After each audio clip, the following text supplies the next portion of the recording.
So we're going to talk about how do we and the dog survive confinement, meaning maybe a surgery, not just a surgery for your dog, but maybe you have a surgery. Right? Like when I broke my ankle. Yeah. Couldn't walk my dog for 6 weeks. Right. Probably couldn't do a whole lot. Mm-hmm. And when maybe someone else in the family has big surgery. Right, like when my husband had knee replacement surgery twice in a year. Yeah. And so dogs couldn't climb on Dad, and I'm sure that was a thrill. oh Yeah. Look, but don't touch. Mm-hmm. Don't go near them. The advantage of gating. Yeah. Mm-hmm. And gating is my friend. right. And I think, one thing we have to constantly remember is if we get our dog comfortable with being in the crate, it's helpful to not let that feeling go away. Right. Because you never know when in their life they're going to have to go back in that crate again. It could be in 5 years, it could be in 5 months.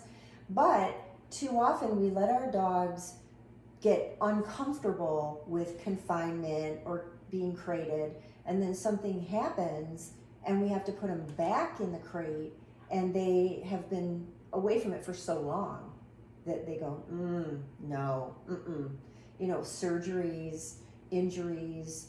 I have a laundry list of big stuff where, I had one dog had a spinal cord injury, and it was so distressing because one, he couldn't move around, so he had to be crated because they wanted him literally doing as little as possible. And he had to be comfortable in the crate, And so he wasn't moving around in the crate. Right, so he wasn't. Imagine a dog with confinement anxiety and a spinal cord injury.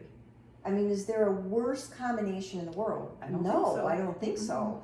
Thankfully, Enzo was, by nature, a pretty easygoing dog. He had always liked his crate. He'd always, had exposure to his crate. He chose to sleep in it even when he didn't have the door closed anymore. So when he came home with a 6-week, he can do nothing. And my other dogs, so it wasn't just him, but it was the rotating. So when Enzo could come out for 10 minutes and lie with me with a leash on and just have a little bit of time or go to the bathroom, even during those bathroom breaks, the other 2 dogs had to go into their crates because they couldn't jump on him, play with him, come up to him. So now I got dogs in and out of crates. They all had to be comfortable Right. being crated. And we don't think about those things until you're in the middle of it. Yeah. And then you go, wow, I really wish I hadn't put that crate away. And I think sometimes we give up too quickly on the crate. Oh, yeah. Oh, he doesn't like it. I'm not going to make him go. He won't stop barking. Mm-hmm. Yeah. That's happened at my house. Yeah, it happens in every house in America, Mm-hmm. I think. And is it easy to have a puppy or a dog barking in their crate? No. Does it annoy professionals as much as it does everybody else? Yeah. Yes. If you're going to be honest, Mm-hmm. yeah. Mm-hmm. But we know that if you let them bark for a minute and then you run and open the door, if that's how you're going to handle it, you're never going to have a dog who even has a chance of learning to be comfortable. Right, ever. because they've taught you to open the door when they bark. Right, let me out, let me out, let me Mhm. out. And again, there's a balance between I would never put or keep a dog in a crate who is truly distressed. Right. So we want to make Right. sure, want to add that. We're not talking about the barking it out stuff. We're talking about you've got to give it a little bit of time, a couple of minutes, and you're offering reinforcement when they're showing, oh, yeah, okay, this isn't quite so bad, and you're redirecting them with frozen Kongs and high value chews and all of that stuff. But too often, in the beginning, we give up way too soon. So I have a student. I have a student in my current class that has a golden, and she wanted the dog to be calm in the crate when there was company, and so she would put him in the crate, and he wasn't super happy. Yeah. But she started giving him a frozen Kong in the crate, but she left the door open, and that solution worked for her. Right. Because he was more interested in the frozen Kong than he was in the company, and the advantage is he's learned to love his crate, and Right. his crate does not now mean prison. Right, doesn't feel like cell block 8. Yeah. And I thought that was so brilliant of her. You're Yeah. done.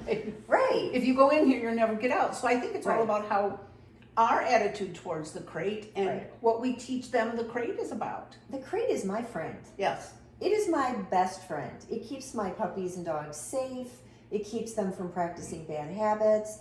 It gives me the breaks that I need. I don't care if you're just a pet parent or a professional dog person. It's as irritating to all of us. Absolutely. When you have this puppy who is just demanding all your time and attention, you're exhausted, they're keeping you up at night, or they're doing crazy things in your home. We all need the break. We all need it. And it's only through gating and crating and whatever, those confinement times, that we can all have a little peace and quiet. And I think when you have these situations where you get hurt and you physically have to have that safety barrier between you and your dog, or your dog is hurt. Ducky's just coming off his eye surgery, and I was joking.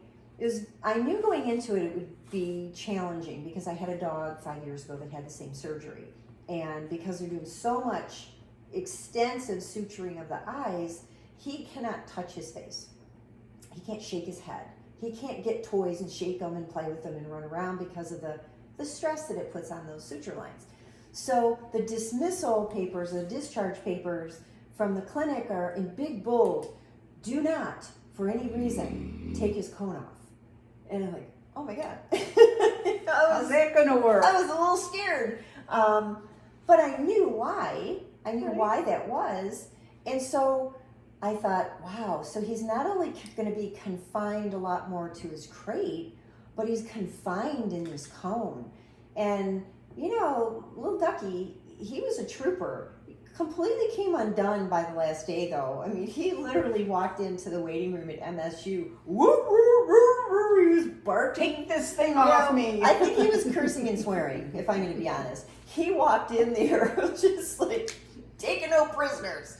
And with his big cone slamming into everything, he was done. And you know what? I completely understood. And I had said I might have been you, before I went up there, I said, if they tell me that he cannot have this cone off today, I am going to cry. Yes, I'm was going me. I'm going to be done. And I mean, it was just so much. Between, again, now Marshall's having to be in the crate more because they can't be together. And of course we had a snowstorm. And of course he vomited, didn't he? Oh, he threw up in the cone. A Newfoundland who vomits in their cone. There's just nothing more challenging. Nothing pretty. Nothing good about that. And then having to try to give him a bath with the cone on and not get his face wet. My husband is quite the trooper. He puts up with a lot of stuff with these dogs, and he never complains. Especially when I had to wake him up on a Sunday morning to say, hey, Ducky just threw up in his cone, in his crate. He smells so bad, I can barely stand to be in the house, and I don't want all that vomit on him. It's, it's not good for him either. Can you get up and help me give him a bath?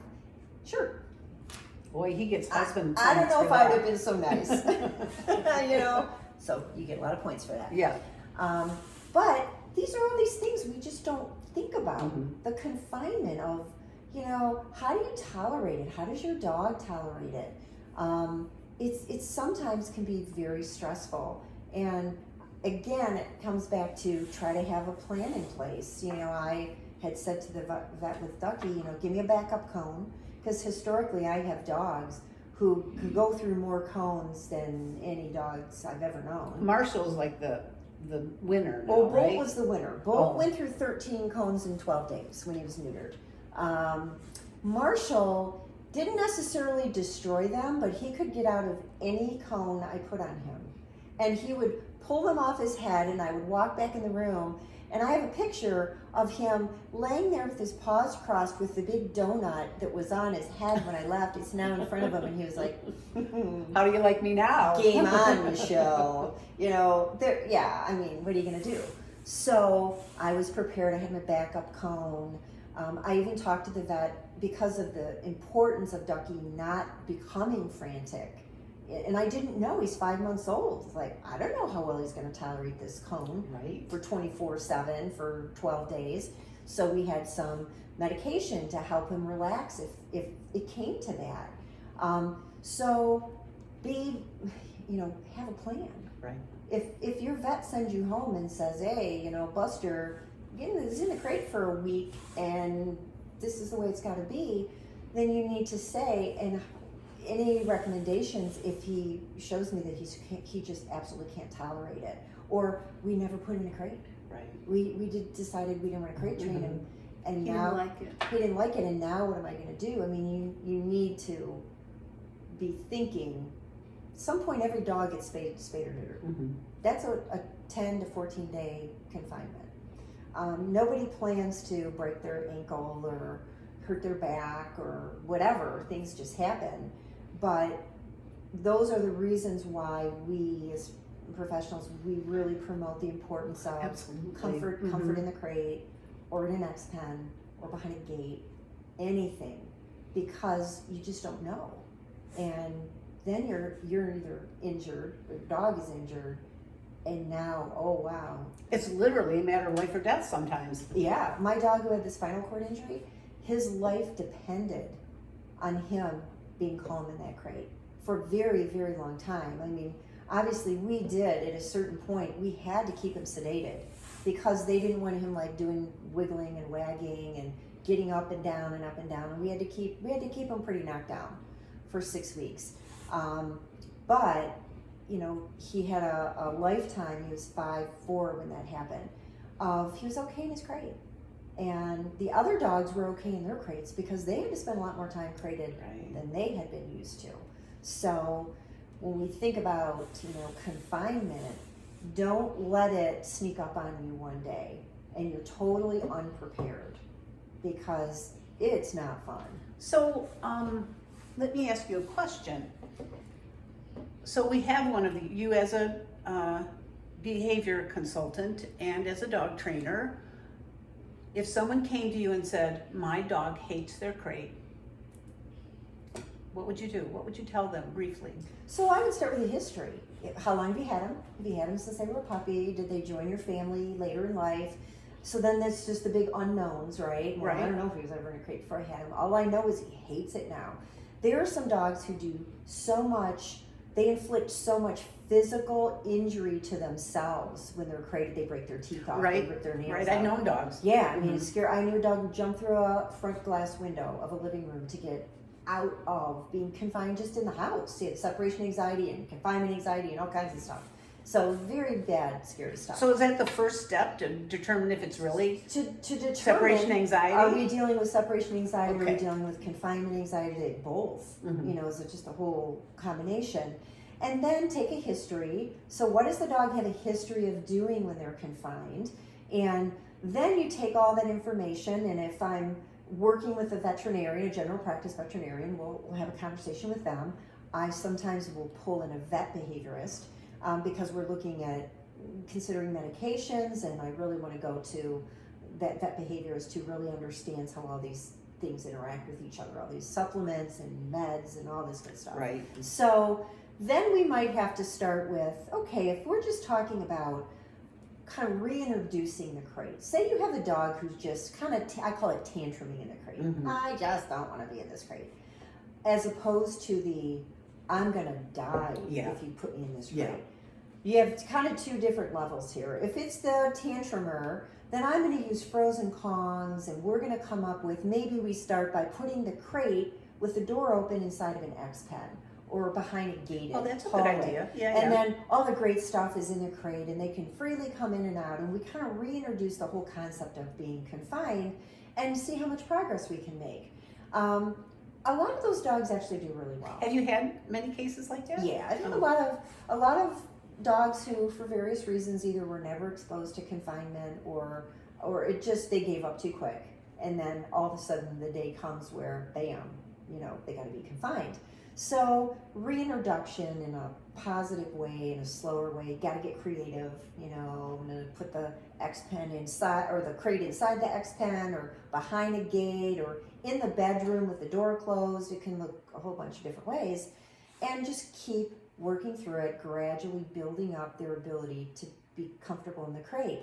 Now, if it's a dog who is literally incapable of tolerating being confined, then I'm going to pull that vet behaviorist in, because now we're looking at a whole process of medications to help the dog not be self-harming, to physically be able to get, not to escalate to that panic every time, and that is medication. I have found natural supplements to be beneficial for many things, but not that level of fear, anxiety, or panic. There's not enough Soloquin on the planet to really help a dog who has full-blown separation anxiety. We really have to be recruiting that vet behaviorist, because they understand how all these meds work together. And then it's a multiple step process of the medication protocol, the behavior modification, the introduction to the confinement. So again, if you know you have that dog, you really have to work with someone as soon as you can to see how much progress you can make. I had a dog who had to have an emergency surgery, and she spent 5 days in intensive care, and then another 2 weeks of confinement at home. And I often thought, what would it have been like for her if she was terrified of the crate? Like, on top of nearly dying, Right. now she's at the worst possible place in the world, being in a crate. So confinement, to me, it is a natural part of our dogs' lives. I just did a video on graduating to freedom, and we all want our dogs to have as much freedom in our home as possible. But there are going to be times where you're going to have to go back to that crate or that X pen. And we want to make sure that our dog can handle it, because you can't have multiple crises going on. I have a broken leg and a dog who hates their crate, and all these things are going on, or the dog can't come out of the crate and he doesn't understand why. The dog always sleeps with me, and now he can't sleep with me. Right. Yeah. I mean, so there's all these variables, right? Mm-hmm. I think just having, even if it's once a week, have your dog go into the crate for a half hour. Just keep it somewhere. If you don't want to keep it up in your house, I get that. I'm kind of tired of looking at crates. And believe me, when you have to have a ducky-sized crate, oh my gosh. It takes up half the room. It's huge. I mean, I could have a pony if I wanted to and put him in there. So there's no way I can overlook this crate. And he's going to need it for a long time. So we just kind of laugh, I could fit a couple people in there. But we just have to make sure, if it's once a month, whatever you feel comfortable with, make sure your dog can still be comfortable being away from you for half hour at a time, and that they can be confined in however you choose to confine them, and that it's always in a positive way. And if you feel that they can't, or it's getting worse, recruit help now. Don't wait until you're in the middle of the crisis, because then there's just too much going on. Yeah. You're trying to fix all kinds of things at once, and it's overwhelming. I always tell students that, that they question having a crate. Your dog is sometimes going to be at the vet and might need to be crated. If your dog gets lost and gets found, it's going to end up in a shelter, in a kennel or a crate, and it's just, why add more stress to your dog than it already has? Right. Even though my dog's like Marshall, he's pretty much graduated to freedom. Rarely do I ever put him in a crate and shut the door. But he's still okay with it. Mm-hmm. He's perfectly fine. But I hardly ever do it. Right. So. Does he ever choose to go in the crate? All the time. Mm-hmm. I come down here every morning. He could be sleeping anywhere in the house he wants. He's sleeping in his crate. Door's wide open. He's just in there snoring away. So I just know from personal experience, with not just one dog, but with, you have 31 dogs, you have a lot of different random experiences. And I've had numerous times where they've needed to be confined. It might have been for a day or two. It might have been for 6 weeks. But I was always remembering and reflecting back on, I'm so glad that I put that time in. Yes. Because man, what would I have done? And even when I've had injuries or surgeries and, I can't have them, jumping on me or even coming up to me and soliciting attention from me. Like they just literally can't come near me because I've had a surgery.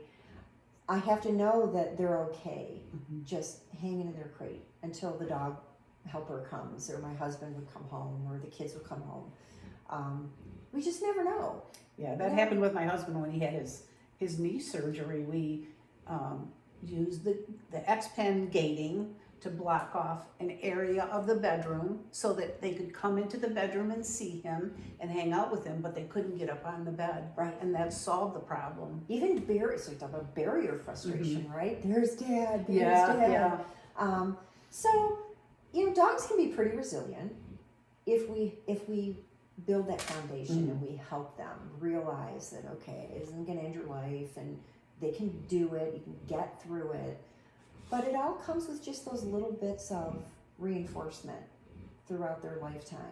I hope my dogs, I've had dogs live, 13, 14 years until the very end. They like their crate as much at 14 as they did at 4 months. Have you ever had a dog that didn't like the crate? I've had Couldn't two. tolerate? I've had two that came to me really not being tolerant of being confined.